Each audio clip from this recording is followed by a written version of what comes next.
Hello, അപ്പോൾ ഇന്ന് നമുക്കൊരു ഫിഷ് മോളിയുടെ റെസിപ്പി നോക്കിയാലോ. അതിന് വേണ്ടിയിട്ട് ഒരു പാത്രത്തിലോട്ട് കുരുമുളക് പൊടി, മഞ്ഞൾപ്പൊടി, ഉപ്പ്, നാരങ്ങാനീര് എന്നിവ ചേർത്തിട്ട് മസാലയൊന്ന് മിക്സ് ചെയ്തെടുക്കുക. അതിനകത്തോട്ട് നമ്മൾ മീൻ എടുത്തതിന് ശേഷം അതൊന്ന് മസാല തേച്ച് 1 മണിക്കൂർ ഒന്ന് റെസ്റ്റ് ചെയ്യാൻ വെക്കുക. ഞാനിവിടെ ആവോലി മീനാണ് എടുത്തേക്കുന്നത്. അതിന് ശേഷം വേറൊരു പാൻ എടുക്കുക. അതിനകത്തോട്ട് വെളിച്ചെണ്ണ ഒഴിച്ച് ചൂടായി വരുമ്പോഴത്തേന് മീനിട്ട് ഒന്ന് വറുത്ത് മാറ്റി വയ്ക്കുക.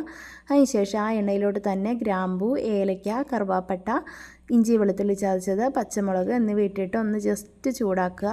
അതിൻ്റെ പച്ചമുളകൊക്കെ ഒന്ന് മാറിക്കഴിയുമ്പോഴത്തേന് നമുക്ക് അതിനകത്തോട്ട് കുറച്ച് സവോള അരിഞ്ഞതും കറിവേപ്പിലയും ഉപ്പും കൂടി ഇട്ടിട്ട് സവോള നന്നായിട്ടൊന്ന് വഴണ്ട് കഴിയുമ്പോഴത്തേന് നമുക്ക് അതിനകത്തോട്ട് കുറച്ച് മഞ്ഞൾപ്പൊടി, മല്ലിപ്പൊടി എന്നിവ ഇട്ടിട്ട് അതിൻ്റെ പച്ചമണം മാറി വരുമ്പോൾ 2-ാം പാൽ ഒഴിച്ച് കൊടുക്കുക.